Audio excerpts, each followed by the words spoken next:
Spoštovani in dragi gledalci, dragi prijatelji v veri, po nekaj časa se zopet srečujemo v naši oddaji Na robu znanega. Danes se bomo pogovarjali predvsem o centru vesoljskih tehnologij Herman Potočnik, Nordung, z direktorjem in vodjem, doktorjem Dominikom Kobold. Doktor Kobold, lepo pozdravljeni. Lepo zdrav.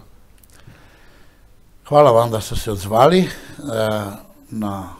tudi na naše povabilo, kajti vodite res en zanimiv in odmeven center v Sloveniji, na katerega smo vsi ponosni.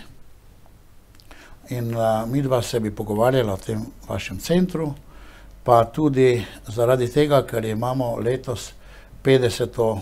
obletnico pristanka na Luni, v svet praznuje in se spominjamo tega velikega dogodka. Tako bi vas prosil, gospod doktor, če lahko mogoče predstavite vaš center vesoljskih tehnologij Herman Potočnik Nordung v nekaj besedah, ker vemo vsi, da je izrednega pomena za nas Slovence in smo pravzaprav ponosni, da je ta center se tako lepo razvil v tem času in da daje lepe rezultate. Kdaj je bil začetek, odkot je bila ideja, da pri nas v Sloveniji postajamo vesoljski center ali center vesoljnih tehnologij? Hvala lepa tudi z vaše strani za povabilo, tudi za te spodbudne besede. Pač Slovenci, kljub temu, da smo majhen narod, dosegamo svetovne dosežke na različnih področjih in eno med njimi so tudi vesoljske tehnologije oziroma odkrivanje vesolja. Zdaj, čeprav smo majhni oziroma na nek način ne moramo konkurirati tem večjim nacijam, imamo pa znanje. Že v preteklosti so bili tudi znanstveniki, ki so prispevali veliko k razvoju samih teh tehnologij oziroma področja. In vesoljske tehnologije, astronautika in tudi opazovanje neba, imamo različne strokovnjake, tudi že starejše, ki so nekako mogoče bolj poznani v svetu, kot pa v Sloveniji. In je prav, da ima Slovenija takšen center oziroma da to področje tudi razvijamo. Med drugim je Slovenija postala tudi pridružena članica ESE, v ESI ostaja. ESA je Evropska vesoljska agencija in s pomočjo ESE pač so naša podjetja, naše raziskovalne inštitucije vključene v same projekte razvoja tehnologij. Se pravi vesoljnih tehnologij v Evropi? Vesoljskih tehnologij. Vesoljskih. Ja, v Evropi. Pač zdaj te stvari se povezujejo, ni zdaj samo omejeno na Evropo, ker se misije povezujejo, ampak v bistvu na cel svet. Poleg tega pa zdaj mi tudi dobivamo določena sredstva, boljšo podporo za razvoj tega. Mi kot center Nordung imamo pa zdaj neko splošno neko povezovalno nalogo, da nekako povežemo te ključne institucije od gospodarstva, znanosti oziroma izobraževanja, potem tudi kulture, umetnosti in na nek način turizma, oziroma da te stvari predstavimo splošni javnosti, splošni publiki. Kdo je bil Herman Potočnik? Kot Nordung? Tako. In če se zdaj gremo nazaj, zakaj smo tam nastali, oziroma kak je bil projekt, oziroma kdo je bil Nordung. Herman Potočnik Nordung je spoznan v svetu kot eden izmed prvih vesoljskih pionirjev, ki je začel z svojo vizijo nekako je predvidel, kako naj bi mi potovali v vesolje, kako naj bi tam živeli, oziroma kaj je treba vse potrebno narediti, da se to osvoji. Če gremo nazaj. Če samo vprašam, kdaj je živel on? On se je rodil leta 1892 v Pulju. V Pulju, ja, in njegov oče izhaja iz Slovenj-Gradca, ampak je služboval v Avstro-Ogrski vojski in je tam bil kot v vojni mornarici, tako je bil tam zaposlen. Tam je bila seveda tudi mama, ki je pa... Oba sta bila Slovenca? Tako, po narodnosti? Tako, mama je pa Mariborčanka, ampak njena rodbina je pa nekako izhaja iz Češke in njen ded je pa živel v Vitanju. In tako so to nekako povezali, to zgodbo, da je tudi po družinskih vezeh Herman Potočnik, tudi iz Vitanja. In takrat se je pripravljalo, recimo, ko so odkrivali njegovo delo. On je bil relativno nepoznan in potem je novinar Aco Pestenjak nekako začel njegovo zgodbo odkrivati in so pač vse to ugotovili in ga tudi predstavljati začeli Sloveniji. Torej, če samo malo povzamem vaše, se pravi, v Vitanju je zdaj ta center, ne? In tako ste tisti, ki ste blizu Vitanja postali nek način vesoljski center Slovenije. Tako. Če se malo pošalimo, ne? Ampak Vitanje je, bi rekel, dokaj nepoznano, imamo pa zdaj center vesoljskih tehnologij pri vas. Torej, zaradi tega, ker je dedek bil iz Vitanja. Tako, ker je bil dedek iz Vitanja, pa zdaj sama zgodba, kako je pa center nastal, ne moramo mimo nje, da bi jo tudi rad predstavil, ker je bilo kar nekaj energije tudi v to vložene in je zdaj sam ta center je recimo Vitanje postavil na svetovni zemljevid. Že v Sloveniji je bilo pri tem Vitanje povsem nepoznano, še zdaj imamo težave. Više Mariborčane bi se lahko malo zagrebli, če smem reči naš štajerski izraz, pa niso znali. Zdaj pa nas poznajo, ne vem, glavni ruski astronauti, Roskosmos, ne vem, Evropska vesoljska agencija, NASA je bila že pri nas, vsi, ne vem, astronauti slovenskega rodu so nas obiskali in s tistim, ko se je ta zgradba v bistvu zgradila, ko je bila otvoritev leta 2012, je kar naenkrat Vitanje postalo, ne vem, svetovna znana vas. Zgradba je čudovita, fantastična, izredno lepa. Kdo je bil idejni projekt, kdo je bil arhitekt tega projekta, oziroma kdo se je zamislil? Čigava ideja zmagala? Mislim, ker je res nekaj izrednega. Zdaj, kako je to pa nastalo? Ko so začeli zgodbo Hermana Potočnika raziskovati, to je bilo po tem letu 1995, pa ugotovili, da tudi po vezeh izhaja iz Vitanja, so se nekako odločili, da bi pa zdaj v Vitanju, ne vem, naredili spomenik, ampak je potem župan predlagal, oziroma so se dogovorili, bomo pa naredili spominsko sobo. In so v prostorih občine Vitanje naredili spominsko sobo Hermanu Potočniku na Nordungu. Takrat so že prišli prvi obiskovalci, tudi šole so začeli tja hoditi in je potem nekako rasla ideja, da se pa naredi večji razpis, ker v Vitanju je bil tudi kulturni dom, ki je bil potreben obnove, da bi tam zgradili vesoljski center. Pripravili so projekt. Z projektom so kandidirali tudi za evropska sredstva, pridobili leta 2009 evropska sredstva iz kulturnega področja, neposredno iz Evrope, iz kohezijskih skladov iz področja za kulture, v višini 1,7 milijona, to je v okviru 80 oziroma 85%, ostali del je pa financirala država Slovenija preko Ministrstva za kulture. Skupno nekje 2 milijona evrov denarja, da so stari kulturni dom potem podrli in naredili to stavbo. To stavbo je samo 2 milijona bila. Potem pa še mogla občina, to so okvirne številke, ko so jih meni predstavili, drugače pa še potem občina mogla vzeti kredit tudi za opremo pa dokončanje same stavbe.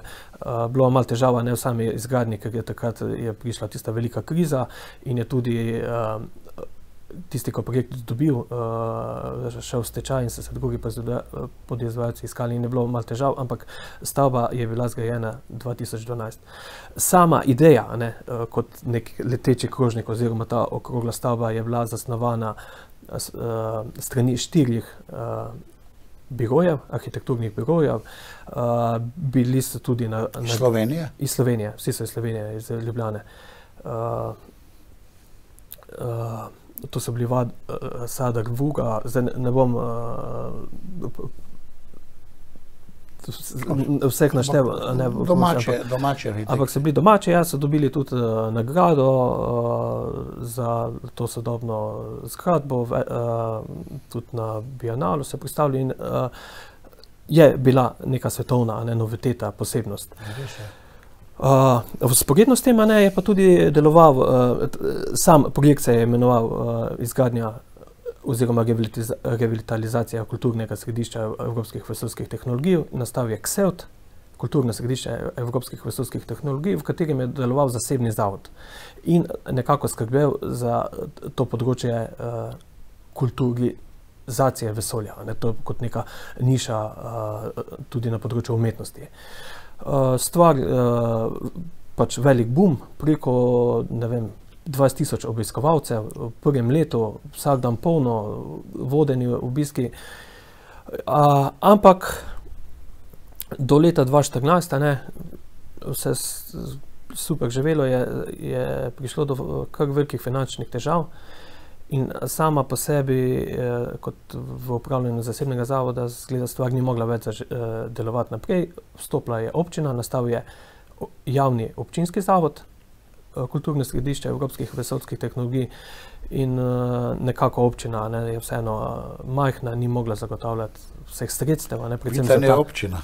Vitanje občina. Koliko ljudi je v občini? 5,000 jih je? Zdaj ne vem točno, koliko jih je. Verjetno kaj takega, celotna občina. Ja, je malo več, ja. Več.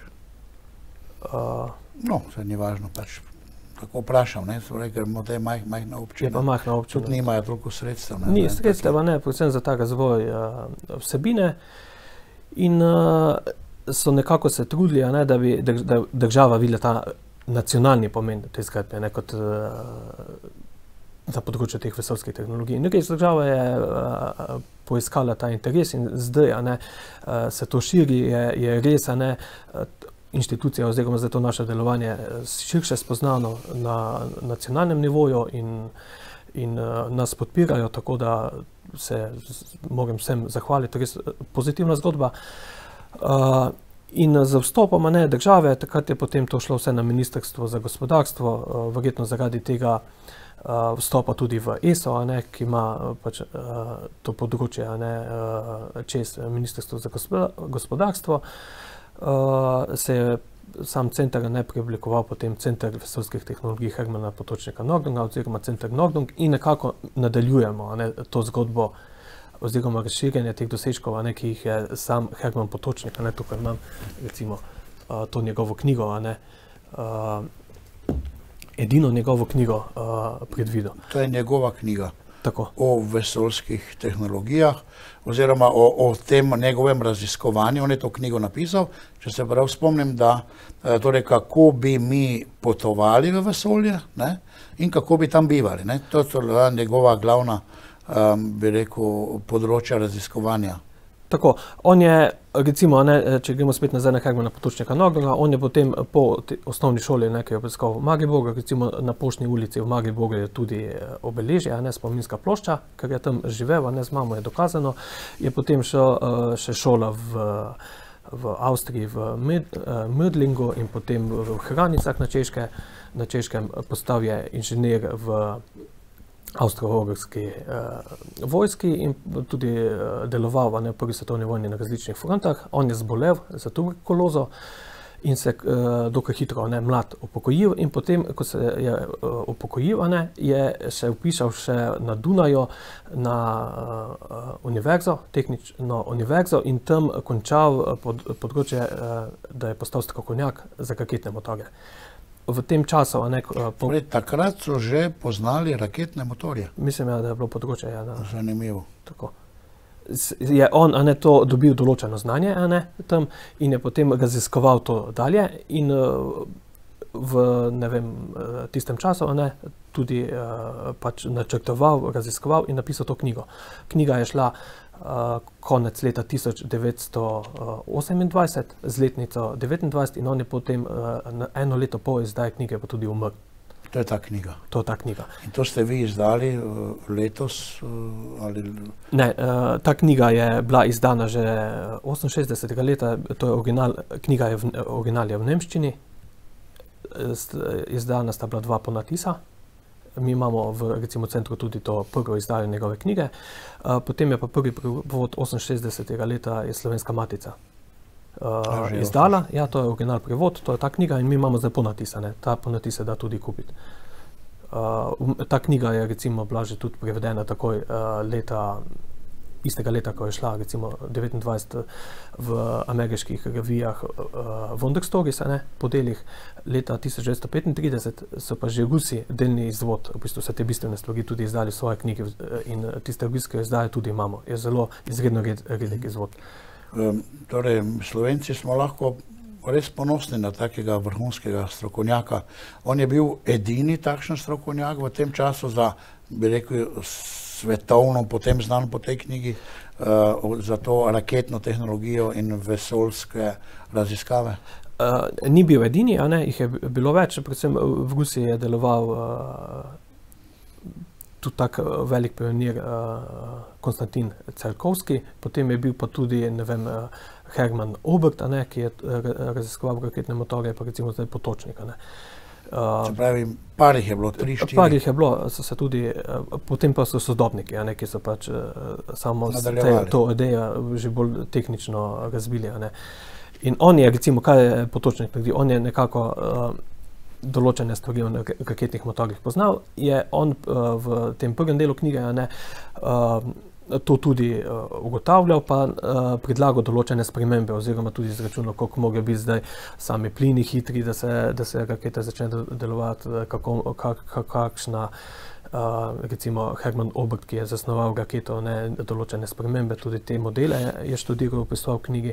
Potem je v knjigi on opisoval recimo sam vzlet, pristanek oziroma utirjanje, zračunajo določene orbitah. Že utirjanje v orbitu. Tako. To smo rekli 19-29, ne? Tako, tam 25 do 29, pač v tem času, ko je to knjigo tudi izdajal. To je tudi takrat še ni bilo nobenih poletov, ničesar. Takrat še ni bilo, ne. Takrat so komaj te prvi zasnove raketnih motorjev, ki so bili potem nekako v pogone oziroma spravili v sam izdelek raketo V2 s pomočjo von Brauna. Se pravi, Nemci. Ja, recimo ta von Braun, ki je naredil to raketo, takrat med drugo svetovno vojno. Nemci so pravzaprav bili prvi, ki so začeli z raketami, ne? Tako, je recimo tudi citiral Hermana Potočnika v svojem doktoratu. Von Braun. Von Braun, ja.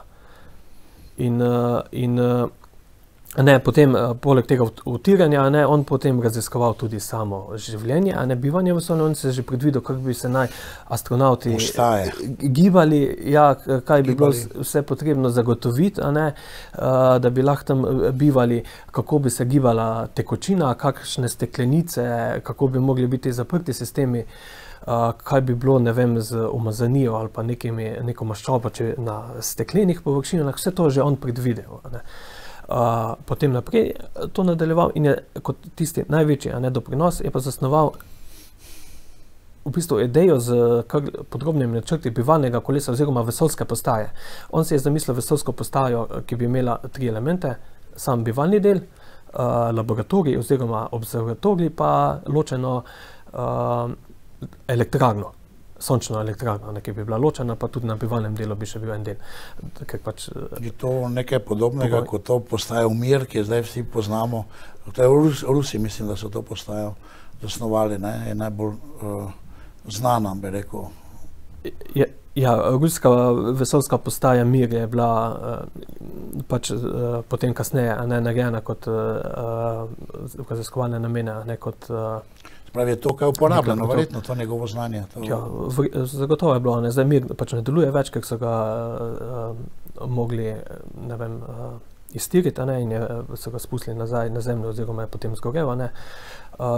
Mednarodna vesoljska postaja sedaj recimo deluje in recimo je bilo, pač to je bilo potem posebej zasnovano, ampak posebnost Nogdunga, ki se je zamislil, je ta, da bi ta bivalni del bil krožne oblike in bi se vrtel. Ta bivalni del bi se vrtel in bi s pomočjo tega vrtenja se ustvarjala centrifugalna sila, ki bi omogočala ustvarjanje neke sile, enake kot gravitaciji, oziroma ta sila, on je izračunal, kako hitro bi se mogla vrteti na določen primer, da bi se ustvarila gravitacija, kot jo poznamo v Zemlji. In potem, ker je pač vedel, da samo breztežnost v vesolju pač povzroča določene probleme, ljudje živimo na Zemlji, smo tega navajeni in z pomočjo tega vrtenja bi zdaj ustvaril približno podobne pogoje, kot jih imamo na Zemlji. To še ni bilo uresničeno, to še ni bilo. In on je tudi predvidel, kje naj bi bila locirana ta vesoljska postaja. Naj bi bila v geostacionarni orbiti. Geostacionarna orbita je pa orbita, višja orbita. Zdaj je recimo mednarodna postaja, je 400 km v orbiti, 400 km nad površjem Zemlje. On je pa izračunal, da bi moglo biti na 35.900 kilometrov. Ja, to je pa orbita, ki se vrti skupaj z Zemljo. To je termosfera, že, ok. To so pač više orbite, geostacionarne. In zdaj tam še nimamo postaje, imamo nižjih orbitah. Pravi, velika razlika je od 400 km do 35.000 km. Ja. Dosti nižje. In to razdaljo, koliko je oddaljena geostacionarna orbita, je tudi zelo natančno izračunano. Zdaj vemo, da je geostacionarna orbita 35.000, ne vem, 876 km, nekaj za 140 km se je sem zmotil. Tako da zelo točno, že on se to predvideva. In ideja te naše stavbe je tudi povzeta po njegovem načrtu, te vesoljske postaje, geostacionarne vesoljske postaje, in to so upoštevali arhitekti, in zdaj samo našo stavbo, oziroma zdaj tam, kot center Nogdung deluje, zasnovali. Sama stavba ima zdaj dve funkcije. Prvo je še vedno in bo, ostaja kulturni dom Vitančanov. Kultura, področje delovanja kultura. Tako, področja občin, društva imajo svoje prostore, občina za proslave pa društva to uporablja in to pač živi. To se dogaja v večnamenski dvorani. Poleg tega je pa ta dvorana tudi namenjena za konference. Tako imamo zdaj mi visoko strokovne konference, pride strokovnjaki iz ESE ali pa druge, ne vem, dogodke bolj iz področja kulture, od, ne vem, koncertov. To mogli še kakšne hotele zgraditi tam, da bo še bivali tam v Vitanju. Ja, zdaj nastanitev za nekih večjih skupin še ni, ampak zdaj to tudi ni bilo predvideno, nekaj manjšega že imamo, tako da za neke manjše skupine se da narediti, drugače pa vse so Zreče blizu, pa Konjice, tako da tudi večje skupine lahko pridejo. No in drugi del, to naše poslanstvo je pa namenjeno tej promociji vesolja, manifestacije dosežkov človeštva v vesolju, tudi to kulturalizacije vesolja, kot je že bilo prej, imamo tudi, zdaj razvijamo naprej. Je pa del galerije, pa posebnega, ne vem, razstavnega prostora, kjer imamo razstave, različne interaktivne aplikacije, ki se lahko obiskovalci pač ogledajo. Mislim, da je, koliko sem videl po vaši brošuri, ki je res tudi lepo izdelana, oblikovana, zelo profesionalno, da je vredno obiskati vaš center, vsekakor. In tudi priporočamo našim gledalcem, da bi vas obiskali. Piše tudi, da imate 6 stalnih razstav, se pravi, en takšen obisk vašega centra, seznanjanje je lahko kar celodnevni dogodek za, naprimer, družino ali kakšne skupine šole. Ja, zdaj nekako je naš ogled tam od ure do 2 ur, odvisno, zakaj se vse odločijo. Drugače pa še so druge stvari, na samem vitanju, tudi dobra domača hrana, neokrnjena narava, to je pač hribovska vasica, ki je še zelo čista, in si lahko tudi zdaj z ostalimi destinacijami v bližnjih občinah se kamot da zapolniti cel dan. Drugo so pa naše razstave, recimo, da na kratko povemo, kaj so pač ta temeljna razstava o Hermanu Potočniku Nognemu, ki spoznajo recimo njegovo delo, življenje, te povezave, tudi imamo maketo njegove postaje v merilu 1:144, se mi zdi, tako da tudi vidijo vse, kako si on zamislil, kako je to sestavljeno, zbirko njegovih knjig, potem razstavo Slovenija v vesolju, par slovenskih podjetij, ki so s svojimi projekti oziroma izdelki res v teh vrhunskih aplikacijah, na področju tehnologij, pa, ki se zdaj pač uporabljajo v vesolju. Ta razstava je živa, se tudi nadgrajuje. Recimo letos izstrelimo 2 nova satelita. Letos, ja. Vi? Slovenija. Slovenija bo izstrelila 2 nova satelita letos. Tako. Podjetje imamo... To sta naša 2 prva satelita, verjetno, ne slovenska. To sta prva satelita. Slovenija zdaj res postaja potem konkretno vesoljska država. Imamo tudi svoj zakon, zdaj vesoljski zakon, ki pač te dodatne specifike, ki jih pač zdaj, če imaš neko telo v vesolju, povzroči globalno teh organizacij. Tako. Pridružen družini teh, ki imajo satelite. Ki imajo satelite, ja. Eno čisto tehnično vprašanje. Kako se utiri satelit? Recimo, zakaj satelit teče, ali zdaj ne vem, ali se premika okoli Zemlje, ali samo stoji? Torej, kako ga lahko utirijo? Zakaj ostaja na tistem mestu, na tisti razdalji? Ja, satelit, to je poseben postopek. Ali recimo še to vprašam, ali ga potem še kaj korigirajo iz Zemlje, se pravi pozicijo, ali pa če malo zaide, ali kako je to? Zdaj, odvisno, vse se da, kaj želite. Zdaj, mi imamo več tipov satelitov. Imamo zelo kompleksne satelite, večje satelite, ki morajo biti točno na določenih lokacijah, in je ta postopek utiranja drugačen kot neke bolj manjše, pa bolj enostavne satelite. Zdaj, tisto, kar Slovenija je zdaj streli, je en nanosatelit, to je manjši satelit, ki bo v nizkih orbitah. Poznamo že konstelacije teh manjših satelitov, ki da opravi neko funkcijo, moramo pač imeti konstelacijo, to je večje število teh. Kaj je to konstelacija? Da recimo satelita, potem ko v orbiti, pač lahko pokriva samo določeno področje. In če je majhen satelit, pa v nizki orbiti, je to področje relativno majhno.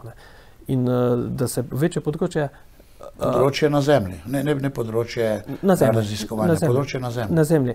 Pokrije, zdaj, če to najlažje, da se predstavljate, ko govorim samo o komunikaciji, da neke funkcije pri usmerjanju signala ali pa opazovanja izvaja. Moramo imeti več satelitov, v nekih orbitah, ni vse v eni orbiti, ampak morajo biti orbite natančno določene, kje so, in potem se lahko ta doseg oziroma področje, ki ga pokrivajo, razširi. To so konstelacije, potem satelitov. Potem te višje orbite, recimo, če govorimo o geostacionarni orbiti, je pa orbita, to na 35.000 km, je pa orbita, ki se vrti skupaj potem z Zemljo, skozi na enaki točki. In sateliti se gibljajo, Sateliti se potem v orbitah gibljajo, oni pol krožijo okrog Zemlje. Morajo imeti določeno hitrost, ki omogoča, da potem, ker Zemlja jih še vedno privlači, da ne padejo dol, in morajo imeti hitrost, obežno hitrost, da potem to je že tudi recimo Potočnik v svoji knjigi opisoval kar natančno, in krožijo. V nizkih orbitah je ta vpliv atmosfere, pa tudi gravitacije, toliko večji in pride do izgorevanja. In imajo ti sateliti potem omejeno življenjsko dobo, potem pa počasi padajo dol in v atmosferi izgorijo. In to je treba vse pri tem določiti. To je ta inženirski del, ko morajo vse določiti, da se pravilno utirijo, da se te orbite točne, zdaj imamo tudi že kar nekaj satelitov, preko, 25,000 znanih. 25,000 znanih satelitov. Ja. Pa verjetno še kakih polovico tega števila neznanih, še vojaških tajnih. Še vojaške misije, ki se naj ne bi poznale. In to je vse zdaj okrog Zemlje. Okrog Zemlje je že kar nekaj smeti tudi, in so že naslednji projekti, kako bodo se detektirali te smeti, oziroma te sateliti, da ne bo prišlo do kolizije. In odtirjanje poteka, ko se raketa izstreli, potem te majhne satelite, to je drag postopek, dajo posebne, ta tovorni del posebne komore in jih ko pride na določeno orbito, jih potem vržajo ven. In z raketo ga gor spravijo. Tako. In potem morajo biti te majhni sateliti zasnovane posebne sisteme, da se poravna pa pravilno postavi pozicijo. Po 3 oseh. To je kar kompleksen proces in to se vse treba prej razviti. Je tudi razvito. Večji sateliti imajo tudi možnosti, da imajo dodatne pogone in se lahko tudi za to mikrolokacijo, če je pomembna, tudi sami utirijo. Oziroma zdaj ko bi še ta Space Shuttle sistem so prav točno določili, pa jih postavili na tisto lokacijo. Ta tehnologija gre izredno hitro naprej, bi rekel razvoj človeštva. Mislim, da ste mi omenili, ko smo se pogovarjali, da smo, 90 ali 70% podatkov o Zemlji, ali kaj izvedeli zdaj iz satelitov v zadnjih 3 letih, ali nekaj takega, ste mi nekaj omenili. Zdaj se pravi, da gre človeštvo naprej, tudi s to satelitsko tehnologijo in mi navadni smrtniki si že tudi ne znamo niti predstavljati, kako bi brez GPS-a, ali bi rekel tega satelitskega usmerjanja, sploh živeli. Vi verjetno nas ne bi našli, če ne imeli GPS-a na telefonu. To so bolj skriti. Točno tako. To je tudi naslednja razstava, po Sloveniji vesolju, naslednja razstava o samem opazovanju Zemlje. Mi pač predstavljamo, baza je ta Kopernikov sistem, tudi konstelacija satelitov v različnih orbitah, tudi različne družine. Enkrat, ko satelit kroži okrog Zemlje, je treba določen čas, da pride spet na enako lokacijo in to je, lahko je 5 dni, lahko je, pač odvisno od hitkosti po katerih orbitih. Pomeni, da moramo imeti, če želimo, pokrivati širše območje oziroma da je to v realnem času vse pokrijemo več satelitov in recimo posamezne družine bi potem mogli imeti tam 4 ali pa vsaj 2 satelita, da dobimo. Omenili ste 2 slovenska satelita. Kaj sta to za ena satelita? Kaj lahko povemo o njih? Ja, ta 2 satelita, en je pač zdaj podjetja Skylabs, spin-off Mariborske univerze. Gre v bistvu za nanosatelit, izredno majhen satelit, za te konstelacije, nizkoorbitnih satelitov je posebno področje, ki se zdaj zelo razvija. Že imamo, konstelacije preko 200 teh satelitov in oni iščejo to tržno nišo. Kaj so oni naredili? Oni so razvili vezja, različna vezja, ki jih lahko potem v bistvu zdaj sestavijo prav v ta mikroračunalnik, ki so visoko odporna na sevanje. Ker pogoje v vesolju, v teh orbitah so drugačni, kot jih mi na Zemlji poznamo, ker je tam to sevanje veliko večje in morajo biti elektronika, te naprave morajo biti veliko bolj odporne. Ne da se narediti vezja, ki bi bilo tako robustno, da ne bi bilo možnih napak, ampak se s časom, ko pač so izpostavljeni tem kozmičnim žarkom pa sevanjem, se nekako pride do staranja, se oprema v bistvu verjetnost do napak večja in zdaj pri teh elektronskih komponentah je pomembna, koliko je odpornost, koliko časa zdrži. In dosegajo ene boljših rezultatov v svetu, recimo testiranje v CERN-u so pokazala, da je to njihovo vezje verjetno eno izmed najboljših na svetu. Slovensko vezje. Slovensko vezje. In oni zdaj iščejo to nišo, da bi potem te vezja, te komponente prodajali za te najzahtevnejše aplikacije. Ali zdaj govorimo o tem manjših satelitih, ali pa tudi za posebne aplikacije v večjih projektih, večjih satelitih. In da pač to, da to deluje, da ni dovolj samo testiranje, ne vem, na Zemlji, ampak želijo pri teh večjih projektih, da se sama oprema stestira tudi v samem okolju, kjer bo delovala. In zdaj, ko bo ta satelit deloval, bodo zdaj oni lahko pokazali rezultate, da jim stvar deluje, da je tako dobra. In so prodali na trg te tehnologije. Tako, in bodo zdaj tudi za te res najbolj zahtevne projekte, teh agencij, ki res zahtevajo dokaze, če tega ni, pač ne prideš posel, lahko pač jim dobavljali. Ta drugi satelit je pa večji satelit, pa mikrosatelit konzorcije podjetje Vesolje.si oziroma Space.si, ki pa je tudi izdelan v sodelovanju z enim kanadskim podjetjem. To bo pa večji satelit in bo tudi imel kamero, tudi ta mikrosatelit bo imel kamero, da bo določene stvari na Zemlji spremljal. Bo pa oni možno razvijati tudi določene aplikacije. Oni imajo tudi razvito anteno, da bodo lahko podatke iz satelita tudi pošiljali oziroma sprejemali. Ker moramo vedeti, ko se delajo konstelacije samih teh satelitov oziroma da to deluje, treba še narediti cel kup stvari in zagotoviti zemeljsko infrastrukturo, pa potem tudi obdelavo podatkov oziroma aplikacije, ker bi bila ta stvar neuporabna. To je kar velika tega dela, oziroma da se celotna infrastruktura razvije, je kar tak obsežen proces. Mislim, da smo kar obširno stvari prikazala, verjetno bo ljudi zelo zanimalo. Iz, bi rekel, osnovnega razloga obstoja naše televizije je to neke informacije, ki jih do sedaj nismo vedeli. Gre za širjenje znanja, pa tudi odkrivanje resnice v današnjem času. Vse to potrebujemo. In imamo zdaj malo provokativno, malo bova šla na tisto, ko smo se pogovarjali, da še malo popestrimo najin pogovor. Obenem, da lahko tudi si zamislimo, da imajo nekateri moč vplivati na naše življenje. In vas vprašam, ali so bili na Luni, kajti imamo dokaj inteligentne znanstvenike, dokaze, recimo, ki so pač vprašljivi, če najmanj, da mogoče malo šokiram tiste, ki nas gledajo, pa mogoče tudi vas. Torej, jaz zaenkrat sem prepričan, da niso bili na Luni, zaenkrat, koliko informacij imam.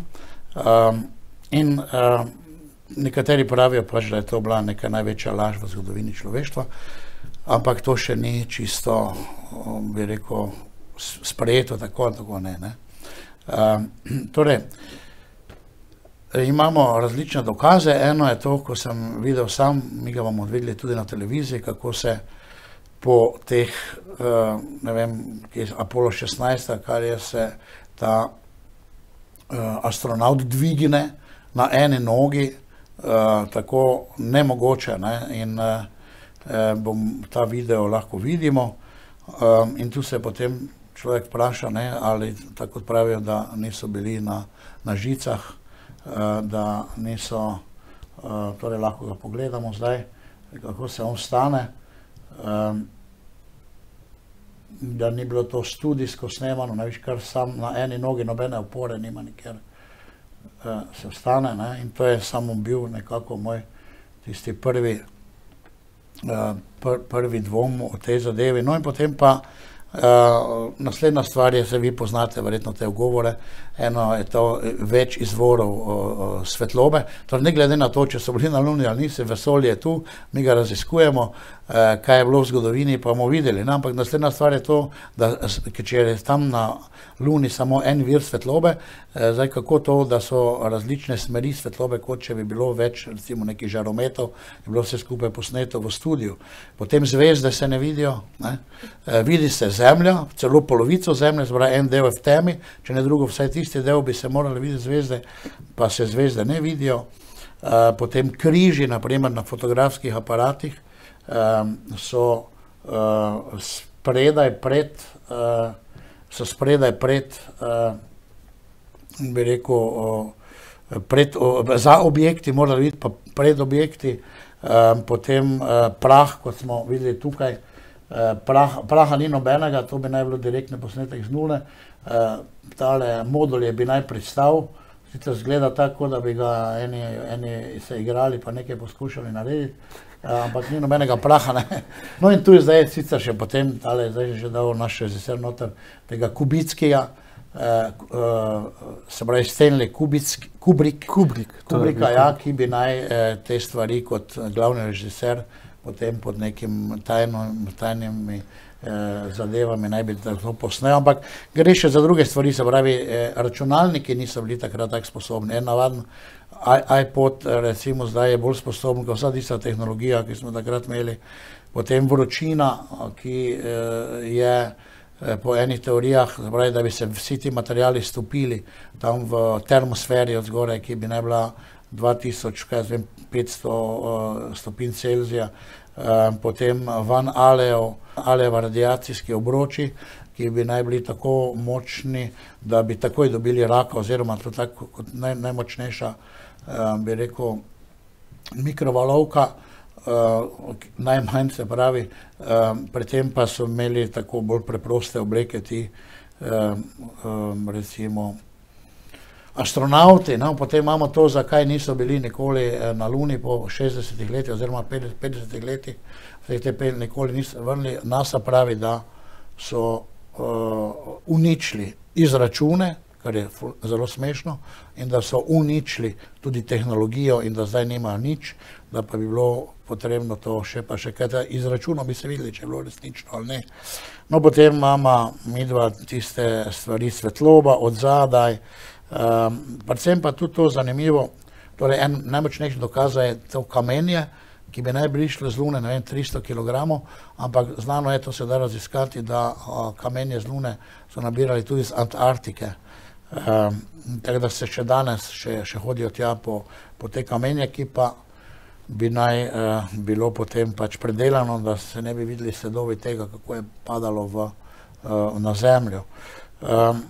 Potem pa recimo, dobro, to je pač to, potem imamo pa tudi nekaj teh izjav, ki bomo zdaj videli, samih astronautov, ki potrjujejo, da še nismo sposobni iti na Luno, ne. Tako da bomo si pač ogledali ta film tudi, teh par izjav astronautov in teh strokovnjakov, ki sami iz bi rekel, te postaje vesoljske govorijo o tem, da še nismo sposobni iti ven izven naše orbite. Sama Luna je pa zunaj vseh teh obročov in vseh tega, tako da bi morali kot živo bitje, se pravi, prebiti ta obroč. Torej, med ostalim, če s tem končam, predvsej teh stvari tako bolj nasplošno boste verjetno odgovoril, tako da se malo vprašamo, ne, kako imajo nekateri tako moč. Torej, in še potem film Shining, ne, v bistvu Moon Shining bi naj bilo film od Stanleya Kubricka, ki je potem nekako tam nakazal malo, da ni bilo poleta in da je moral biti tiho kot tisti otrok, potem ne sme nič povedati, ko je bil v tej sobi. Torej, kaj bi vi rekel nasplošno na te ugovore, da smo ali pa nismo bili na Luni? Zdaj ste tako nadzorno podali teorijo, kaj vse je bilo, še mogoče kaj bi bilo. Ja, mogoče na eno stvar, če lahko odgovorite. Jaz se te podrobnosti ne mislim spuščati, dosti stvari je bilo že uvrženih strani znanstvenikov, dokazanih na Zemlji, tako da se lahko to pogleda, se te informacije dobijo. To znanje, ko ste na začetku začeli, je ključ vsega, da pač človeštvo z znanjem gradi, se razvija svoj obstoj, pač posledica tega je tudi to nedvomno bo. Ja, tudi če še nismo bili tehnološki razvoj in tudi marsikaj še mi zdaj ne poznamo, ki bomo pač skozi čas, ko se bo to znanje sprocesiralo, ko se bodo neki novi preboji dosegli tudi osvojili. Kar se tiče na Luni, jaz pač mislim, da smo bili na Luni, če malo poznate, recimo, pa če pogledate, to je bil megalomanski projekt, v katerem ni bila vključena samo Amerika. To je bil, recimo, da je do tega projekta prišlo, je bila to tekma. To je bil otrok hladne vojne med takrat Sovjetsko zvezo in Ameriko. Oboji so nekako hoteli dokazati, zdaj, kater sistem je boljši, kdo je boljše tehnološko razvit, poleg samih razvoja orožja, ki je takrat bilo na maksimumu tudi ta tehnološki razvoj, posledično in bitka za Luno oziroma bitka za vesolje. Začelo se je takoj že po drugi svetovni vojni s to jedrsko tekmo, potem samim razvoju letal, izpopolnjevanjem raketnega motorja in potem tem izstrelitvijo Sputnika, leta 1957 do Lune. In to so bili projekti, v katerih je bilo vključeno tisoče ljudi, tisoče oseb, to so bile milijarde od zadaj. In da bi se vse to skrilo, da se bi recimo neki film posnel v studio, ne vem, je bil to Kubrick ali je bil kdo drug, je skoraj nemogoče. Jaz verjamem, da so imeli veliko studio posneti, še zdaj, ne vem, če spremljate, ko pač NASA, ne vem, da določene stvari ven, kako se, ne vem, v vesolju kaj popravlja. Zadnji primer je bil popravilo tega Hubble teleskopa, ko so videli, tu so pa neki mehurčki. Dejstvo je, da so vse to prej, kar se je gor delalo, testirali v bazenu in v vesolju snemati, pa vse dokumentirati. Že zdaj imamo na neki zabavi, imamo težave, dobiti primerne slike. Tu smo pa v vesolju. To ni tudi ne tako enostavno. Da se tudi, ne vem, verjetno kaj na Zemlji naredijo. Ampak, da bi pa sam projekt, ni bil samo Apollo 11 na Luni, leta 1959. Uradno bi ne bilo. Uradno ne bi bilo 6 misij. Ta tehnika je razvita, tudi zdaj izračuni, vse je tudi dokumentirano, tudi film je bil posnet, kako so sami te izračuni na roke potekali. Takrat je potem, je bil sporedno tudi razvoj teh računalnikov, same zmogljivosti so dejansko bili takrat, ne vem, na zmogljivosti enega kalkulatorja, ampak če poznate, ne vem, to rusko tekmo z Sputnikom oziroma raketami, projekti, kot so bili Vostok, pol je bil ta vzhod in potem do Sojuza, nesreče, ko so bile, potem v Ameriki, da je samo Apollo se razvil, da smo prišli do tega, so bili Mercury, potem je bil Gemini, potem je prišel komaj Apollo in Apollo je do pristanka na Luni je bilo v bistvu 11 Apollo, od enke, ki je bil, kjer so se tudi umrli 3 astronauti, potem do 4, 5, 6, 7, 8, po 9, ki je že šel v samo orbito, v bistvu že orbito Lune, tako pa naslednji so že bili, se zelo približali površju, potem je bil komaj Apollo 11. Vse so testirali polete 2 različnih raket, združevanje v vesolju, sprehode po vesolju. To vse je recimo nekako dokumentirano. Vse se je to nekako moglo zgoditi. Vse to skrit, pa da javnost ne bi vedela, jaz to skoraj ne verjamem. To je bilo veliko težje, kot pa v bistvu skrit to, kot pa izvesti potem samo zadevo pristanka na Luni. Ne vem, skoro nemogoče, da bi še potem, gor na Luni, zdaj tudi so imeli vozilo, potem zadnje misije so imeli roverje, kako bi to zdaj skrili, da se niso tam vozili. Skafandri, te obleke, to so predstavljene v muzejih.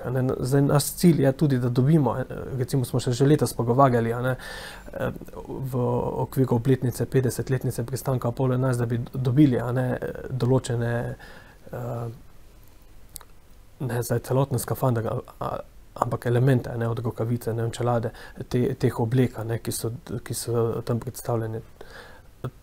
Razvoj teh oblek je tudi je bilo vloženo ne vem koliko časa, denarja tudi, to so drage obleke in tudi temperaturni pogoji, ki jih zdaj vi navajate, na Luni so načeloma znani, to je tam od minus 170 do plus 120 stopinj, to se načeloma z opremo, ki je bila takrat razvita, se da obdelovati.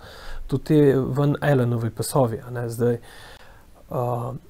je dejstvo, je dokazano, da so ti pasovi, so deljeni, recimo prvi tak, ki je največja zgostitev teh visokoenergetskih delcev in kozmičnih delcev, v bistvu je največje vseeno izvira iz delovanja Sonca, nekaj tudi iz kozmičnih delcev iz vesolja, niti nimajo najvišje energije,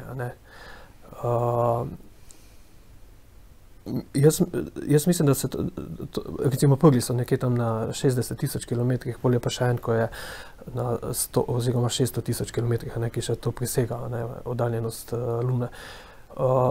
Ne mogli biti takšne energije, da bi tam, prišel, pa bi takoj v trenutku naprave nehala delovati ali pa bi človek umrl. Če bi bil pa dlje časa izpostavljen sebi, človeško telo je tudi vzdržljivo, ne bi mogli rentgena uporabljati pa nič. Tako da to je znanstveno tudi ovrženo. Kar se tiče samih teh preplavljanja zastav, tega je bilo tako največ. To so tudi že eksperimentalno dokazali. Na Luni je pač recimo področje, tam nima atmosfere, gravitacija je manjša. In so pač pogoji drugačni. In zdaj, tisto, kar so tudi testirali, tudi je ta poskus, ko so kladiva, pa neki listek spustili, pa je padlo istočasno. Dejansko je to fizikalno dokazano, da svetloba ni, da sence, svetlobe niso bile enake. Tudi to bilo že v laboratorijih čisto enostavne eksperimente, če imate luč, pa postavite palčki, pa samo obzorje, zadnji del površino, premikate, ker pač ni vedno idealna površina, se je malim pod nagibom, se pač vidi, da sence padejo pod različnim kotom. Je skoraj bolj verjetno, če pogledate recimo iz tega stališča tega eksperimenta, pa da ni idealna ravna površina, da bodo sence pod drugačnimi koti. To so vse že eksperimentalni dokazi in nekako so pa zdaj napovedane nove misije. Pač zdaj ta tehnologija, ki je bila razvita, revolucija v tem času, teh 50 letih ni bilo. Vse, kar se je takrat razvilo, je še zdaj bolj ali manj osnove so enake. Tudi, motori z notranjim izgorevanjem so enaki, pač optimizacija, pa zdaj te zmogljivosti elektronike, pa to se dodaja, ampak revolucija tukaj ni bilo. In bomo spet šli na Luno. Bodo te dokazi, verjetno, ko bo prišel gor, pa bo s temi novimi kamerami, aparati to poslikano, bomo videli. Vsekakor zdaj upamo, recimo, da so bili na Luni. Mnogi ti, ki imajo ugovore, pravijo, da niso, tako kot vi pravite, je bilo težko skriti za to, ker je ni bilo mogoče to tako dobro skriti, recimo ugovarjajo tisti dvomljivci, da pa nedvomno gremo naprej za tehnologijo, to pa, ampak mogoče za nas je bilo to pomembno, če se bo izkazalo kasneje, da so ti ugovori vsaj koliko toliko verodostojni, je potem, bi rekel, za nas preproste ljudi pač to veliko razkritje, da obstajajo neki krogi moči, ki lahko manipulirajo s človeštvom zaradi nekih svojih interesov. Ampak to prepustimo prihodnosti. To prepustimo času. Tako. Jaz bi se vam, spoštovani gledalci, zahvalil za prvi del našega pogovora z dr. Koboldom, voditeljem Centra vesoljskih tehnologij v Vitanju, in vas prosimo, da si ogledate tudi drugi del, kjer bova nadaljevala našo zelo zanimivo temo o vesolju, še nekako nasplošno, in pa seveda potem se bomo vrnili tudi v prihodnost, v usodi našega nadvse pomembnega centra vesoljskih tehnologij in na našo vesoljsko dejavnost Slovencev, na katero smo zelo ponosni. Vse dobro.